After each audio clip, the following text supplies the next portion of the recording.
Gente, nós estamos numa série de mensagens intitulada Princípios e Fortalezas.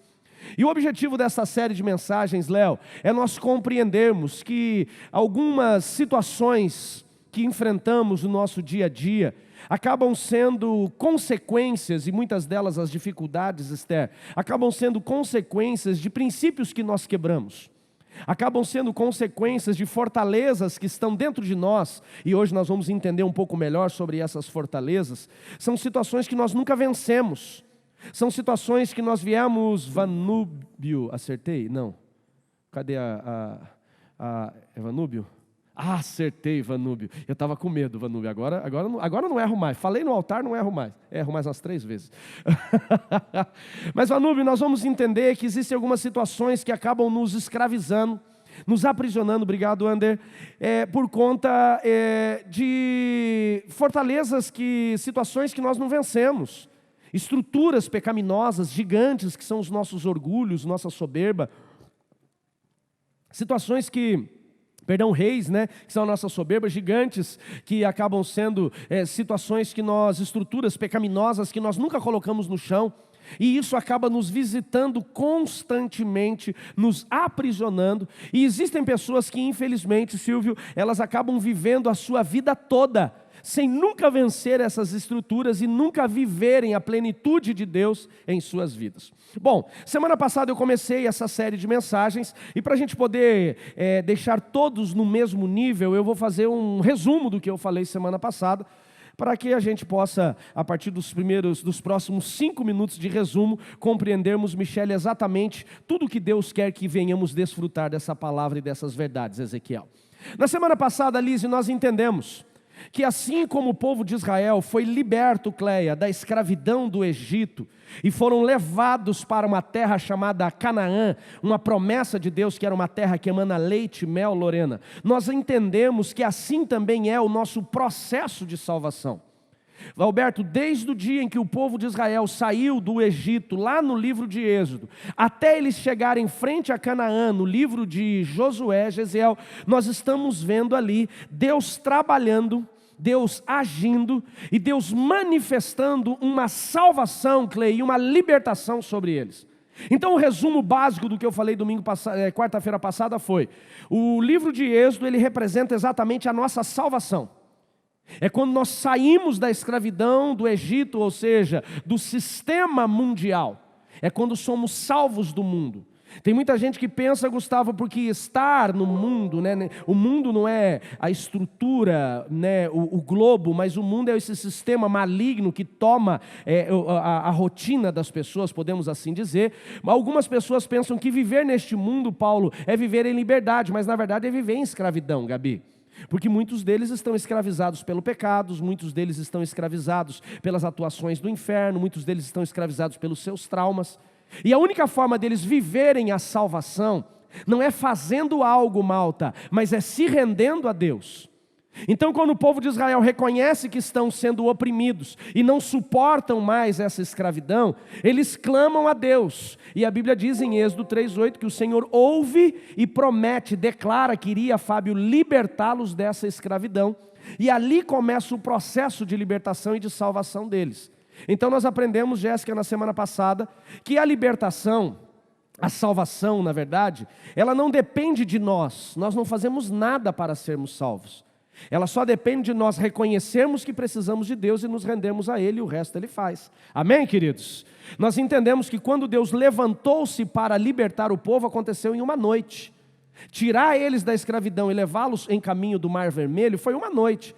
A salvação ela é instantânea, é reconhecer Jesus, é reconhecer Deus e trazer, nós somos salvos. E assim aconteceu. O segundo passo desse processo de salvação e de libertação veio quando eles chegaram frente ao Mar Vermelho. O mar estava fechado, Deus abre o mar e eles passam por meio do mar, agora a seco, mas em uma nuvem, né, de gotículas de água, e Paulo diz que ali toda a nação de Israel, aquelas milhares de pessoas, 3 milhões de pessoas, eles são, acho que foram 3 milhões, eles são batizados no Mar Vermelho. O batismo ele representa a marca daquele que não volta mais atrás.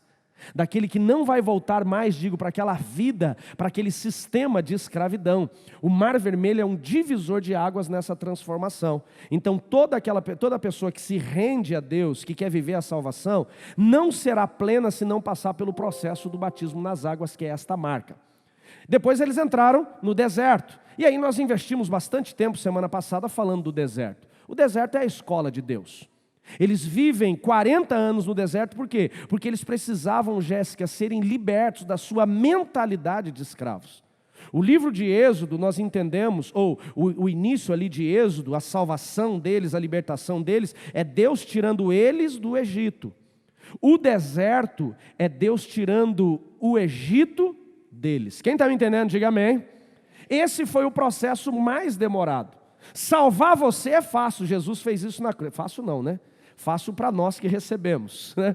Mas salvar você é rápido e fácil aos nossos olhos, porque não depende de nós. Dependeu de Cristo na cruz do Calvário, amém, queridos? A dificuldade é tirar de nós o sistema do mundo. É tirar de nós o desejo do pecado.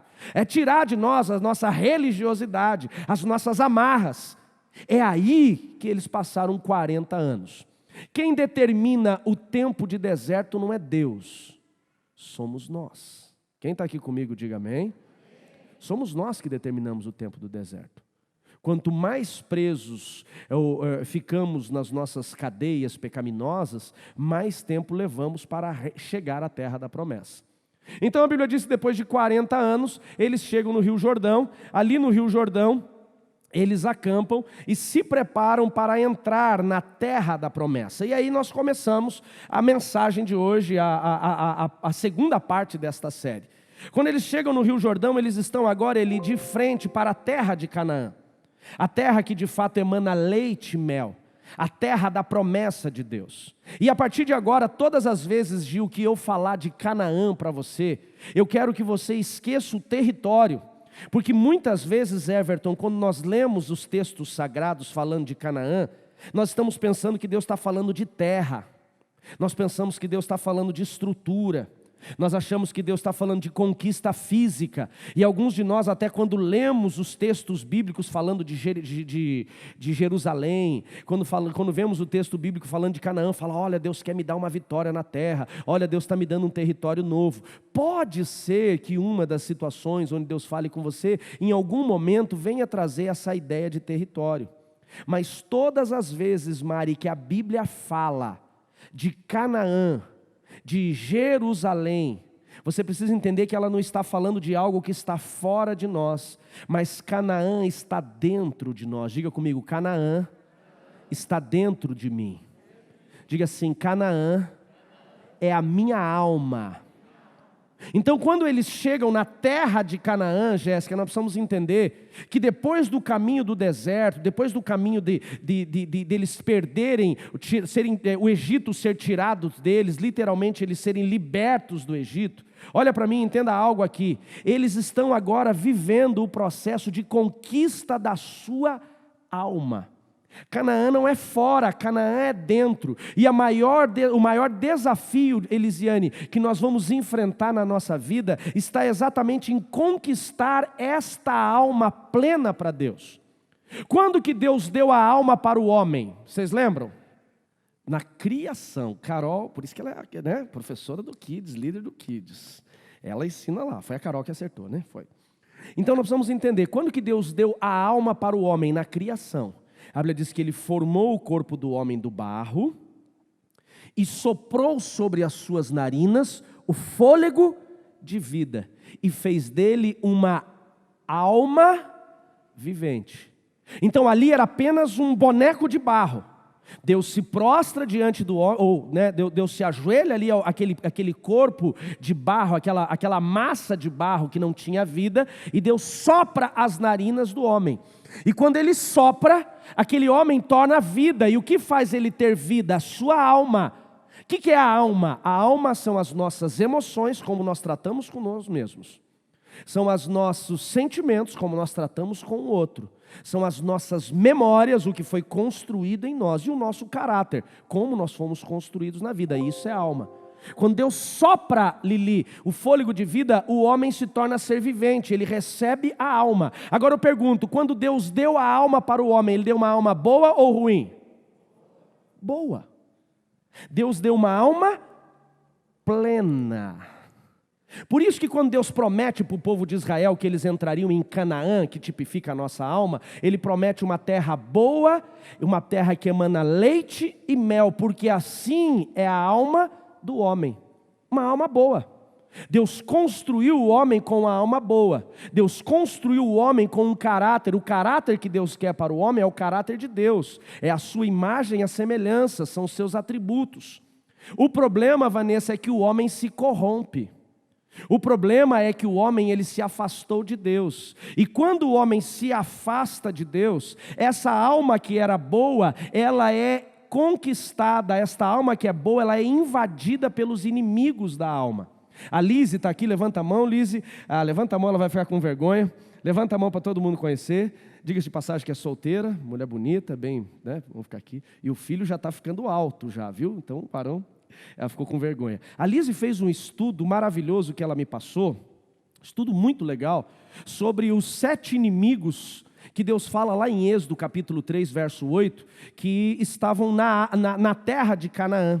Quando Deus fala assim, vou libertá-los e vou levá-los para uma terra boa, ampla, uma terra que emana leite e mel, a terra dos Eveseus, dos Jabuseus, dos Ferezeus, do Perezeu, e tudo que é Zeu, do Eliseu, do Emanuezeu, e tudo que é Zeu tinha ali, né?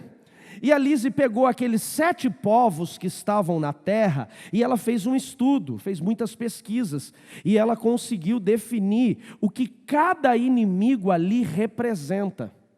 São os povos que entraram na terra quando a terra estava vazia. Rapidamente um resumo. Deus entrega a terra de Canaã para Abraão, que foi ele que começou a nação de Israel. Quem lembra, diga amém. Deus diz assim, sai da tua terra, da tua parentela, do meio do povo que você está e vai para o lugar onde eu vou te mostrar, Canaã. Ele chega uma vez, vê que a terra está seca, vai para o Egito, faz besteira, volta, falei sobre isso semana passada, inclusive no primeiro culto. Volta para Canaã, sozinho, sem Ló, quando Ló vai embora, Deus mostra para ele e fala, tudo aqui é teu. Aí Deus faz com que aquela terra seja próspera. Faz daquele deserto um lugar abençoado, um lugar de fato, um oásis no meio do deserto. Lembra da história, sim ou não?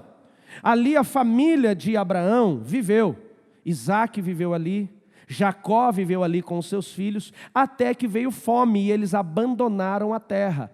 Eles saíram da terra e foram para o Egito. A terra ficou abandonada.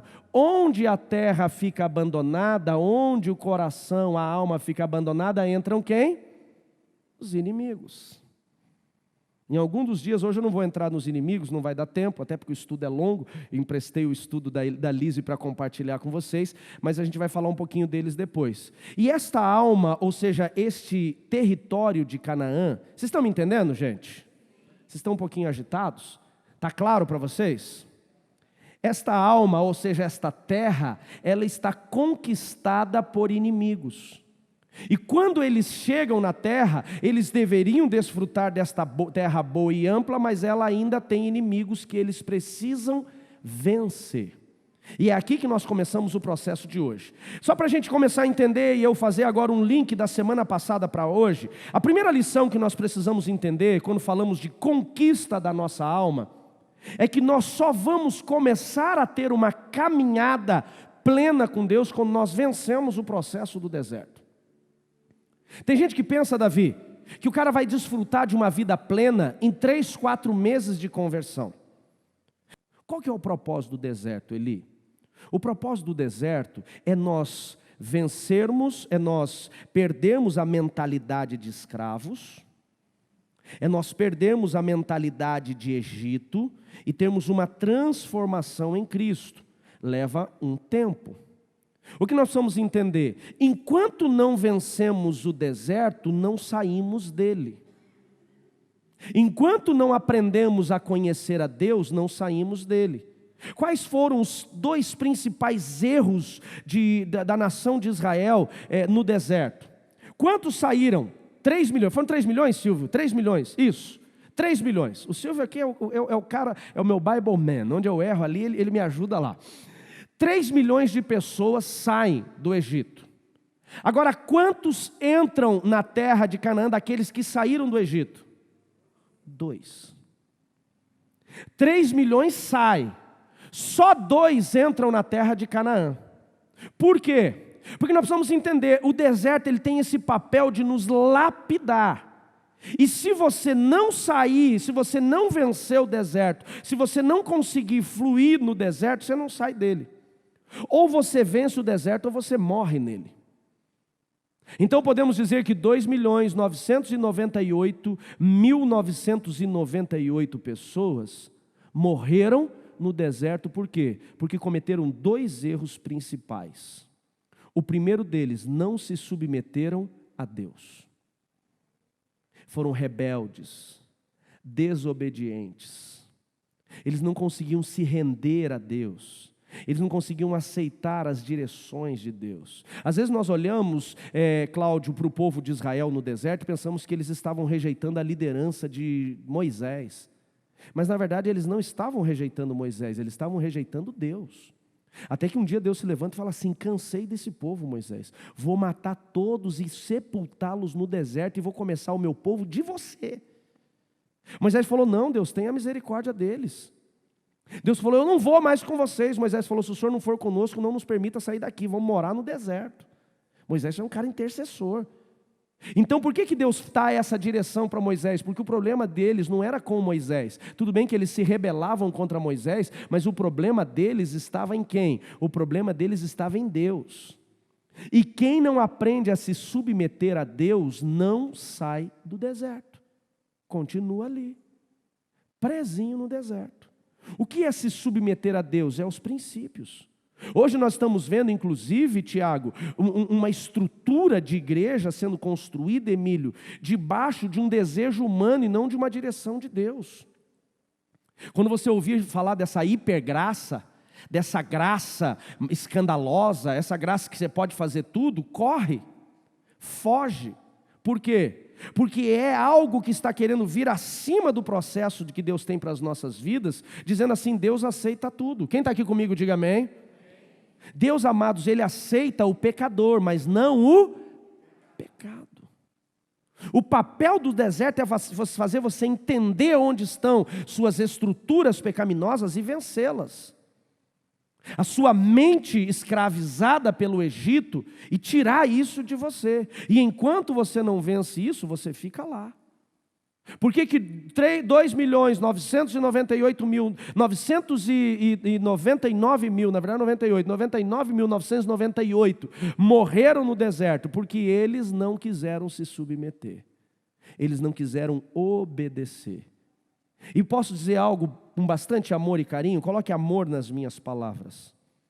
A grande maioria das pessoas, Daniel, que estão dentro das igrejas nos dias de hoje, Felipe, elas ainda estão trilhando o deserto. E tem gente que conhece a Jesus, sai do Egito, passa pelo Mar Vermelho e vive sua vida todinha no deserto e nunca chega nem na beira do Jordão. Porque ele não vence essa mentalidade rebelde, essa mentalidade insubmissa. É aquele tipo de gente que o cara quer saber, ele não se submete a Deus, tudo ele coloca um questionamento. E se tem uma geração que está aprendendo a ser insubmissa aos princípios da palavra e obedecer esses princípios, é a geração atual. Essa geração que pode tudo, que só tem uma vida para se viver. E elas estão construindo, Lula, uma nova teologia para poder assinar embaixo dos seus pecados. Segunda situação que nós vemos eles sendo escravizados, fazendo com que eles caiam no deserto, Roberto, é que além deles não se submeterem a Deus, a murmuração. Deus diz para Moisés, quando eles vão espiar a terra pela primeira vez, 40, 50 dias depois que eles saíram do Egito, eles chegam na terra, veem que a terra é boa, trazem cachos de uva que 2 homens tinham que carregar nas costas, mas a Bíblia diz que eles infamam a terra. Eles murmuram contra aquele lugar, dizendo assim: lá temos gigantes e aos olhos deles e aos nossos parecemos como gafanhoto, como um inseto. Gafanhoto naquela época era mais ou menos o que é a barata e o rato para nós. Eles se acharam um parasita. A Bíblia diz que eles infamam a terra e além de infamarem a terra, eles murmuram. E Deus falou assim: por causa da murmuração de vocês, pegue cada dia que vocês espiaram a terra e multiplique por ano, pois esse será o período que vocês vão viver no deserto para aprender a me conhecer. 40 anos no deserto, porque eles foram murmuradores. Diga assim comigo: a murmuração prende no deserto. Jussara, se nós não temos o que falar, precisamos aprender a nos calar. Você não tem coisa boa para falar do seu casamento? Se cala. Você não tem coisa boa para falar sobre seus filhos, sobre seus pais? Se cala. Você não tem coisa boa para falar sobre sua casa? Não tem coisa boa para falar sobre seu trabalho, sobre suas finanças? Se cala. Você tem uma coisa, Wesley, que destrói a minha e a sua vida. É a murmuração. E eles ficaram no deserto porque murmuraram. A lei do deserto é uma só. Ou você é aprovado no deserto, ou você morre ali. E muitos morreram ali. Só 2 entraram na terra da promessa.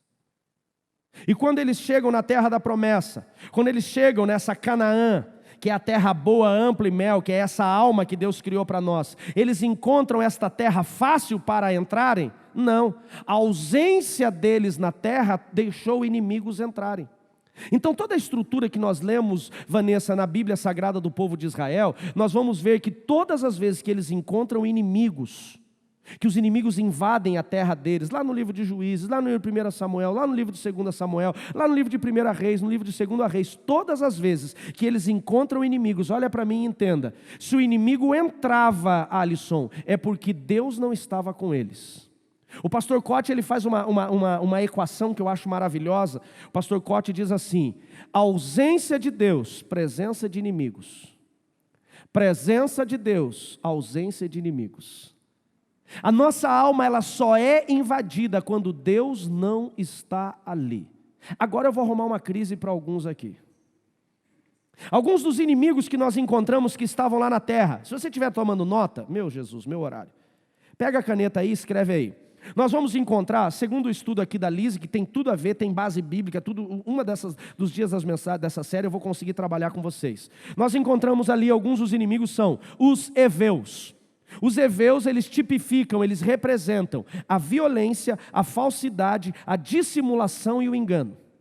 Se você é uma pessoa que naturalmente reage com violência, e mesmo que você não reconheça, você tem umas reações de falsidade, de dissimulação, significa que a tua alma está invadida por esses inimigos heveus. Vocês estão entendendo comigo, sim ou não? Se a tua mente, a tua alma, ela ainda gera violência, dissimulação, falsidade, você reconhece isso, significa que tem inimigo ali. E onde tem inimigo, entenda alguma coisa, em algum momento faltou Deus. Quem está me entendendo, diga amém. Outro povo que nós temos ali, os heteus. Os heteus, eles representam quem? O medo e a amargura. Sabe onde existe medo? Onde falta Deus. Eu estou com medo do Covid, claro que a gente tem que ter segurança. Mas tem pessoas que elas estão perdidas, desesperadas de medo. Faltou Deus. E o que o medo do Covid, por exemplo, tem feito com algumas pessoas? Que elas deixam as 3 principais estruturas que podem sustentá-la. Sua família, o que tem de gente que não encontra nem com família mais. Sua igreja, eu não preciso de ir para a estrutura, para o prédio para ser igreja, mas tem muita gente que em casa não consegue ser igreja. É aqui que o cara se alimenta. Quem está me entendendo, diga amém. E suas relações sociais. Família é uma coisa, relações sociais é outra. São 3 estruturas que nos permitem ser sociáveis. O medo tem feito a gente perder. E uma das estruturas mais importantes que nós deixamos é a casa de Deus, a relação com Deus. O medo vai fazendo você ter menos Deus em você, e quanto menos Deus em você, mais o inimigo entra. Outro inimigo que nós encontramos aqui, os perizeus ou os fariseus, é o mesmo povo com 2 nomes, inconstância.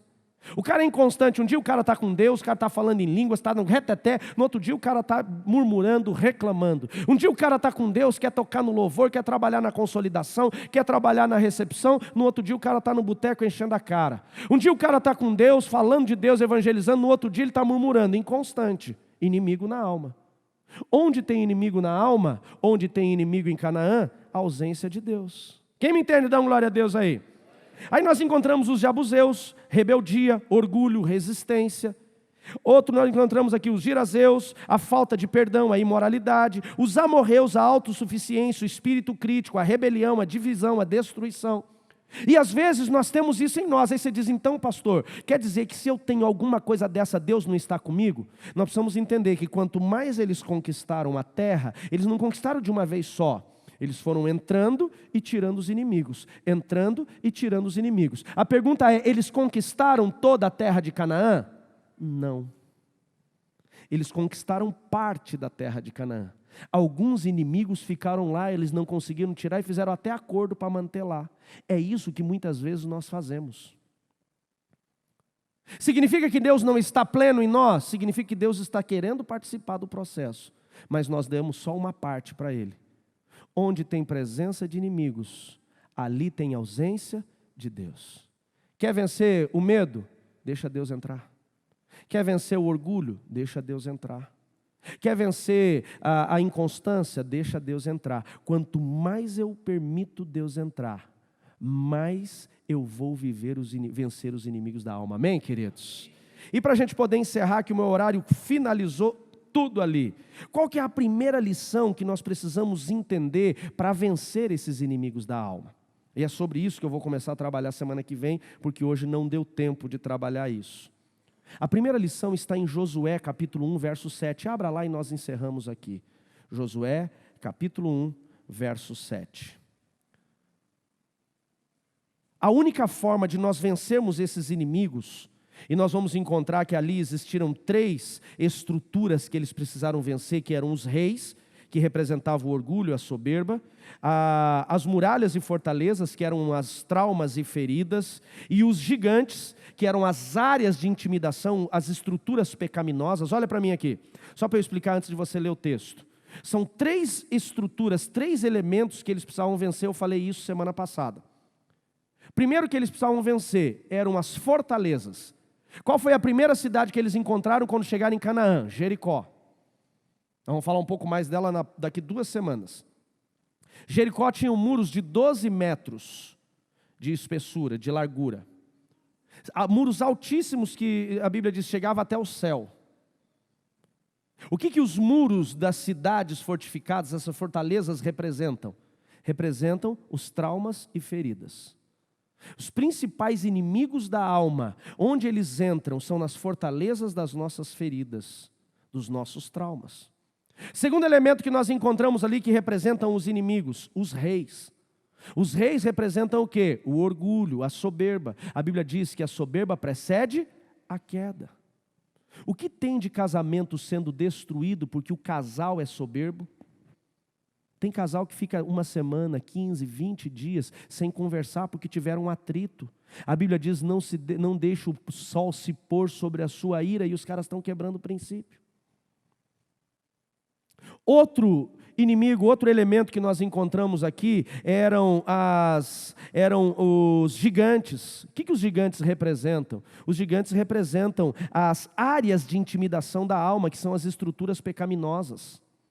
Aquele cara que ele é viciado na imoralidade, aquele cara que é viciado na mentira, aquele cara que não consegue perder, não consegue vencer o domínio próprio, o descontrole das suas emoções, não tem domínio próprio.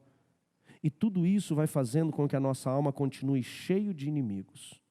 Então eu encerro aqui dizendo o que, Esther? Tem pessoas que elas estão ainda no deserto, e tem pessoas que estão entrando na terra de Canaã, conquistando essa alma boa, mas ainda estão presas. Os inimigos estão ali.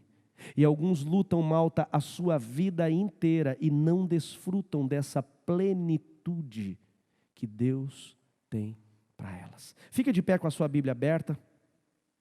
O texto de Josué capítulo 1, verso 7, eu quero encerrar com esse texto. Ele diz assim: somente, Josué, seja forte e corajoso, e tenha cuidado de obedecer toda a lei que o meu servo Moisés lhe ordenou. Não te desvie dela nem para a direita e nem para a esquerda, para que você seja bem-sucedido para onde quer que você ande. O primeiro princípio para vencer os gigantes, pecado, os reis, orgulho, e colocar as fortalezas no chão, traumas e feridas, está em meditar e aplicar a palavra de Deus dia e noite. O problema é que nós herdamos, Davi, a cultura católica. Me perdoe se tem algum irmão católico aqui, mas a cultura católica, Ivan, o que ela é? É aquela cultura que você não lê a Bíblia e muito menos leva ela para a igreja. É verdade ou não é? Sim ou não? Quem veio do catolicismo aqui? Levanta a mão. Você lembra se você lia a Bíblia lá na missa? É um livretinho. Essa é a cultura. Essa é a cultura. E nós herdamos isso e continuamos vivendo sem a palavra de Deus. Quais são as principais lições? Pode apagar as luzes para mim. Quais são as principais lições que nós precisamos entender quando falamos deste princípio? Não tem como você vencer cadeia de pecado, estrutura pecaminosa, mentira, imoralidade, falta de controle, falta de domínio. Não tem como você vencer se não for na palavra de Deus. Não tem. Você pode fazer o que você quiser. Tem gente que o cara prefere ficar no monte orando 12 horas na madrugada do que ler a Bíblia 12 minutos e aplicar isso na vida dela. Claro que 12 minutos não vai mudar a sua vida.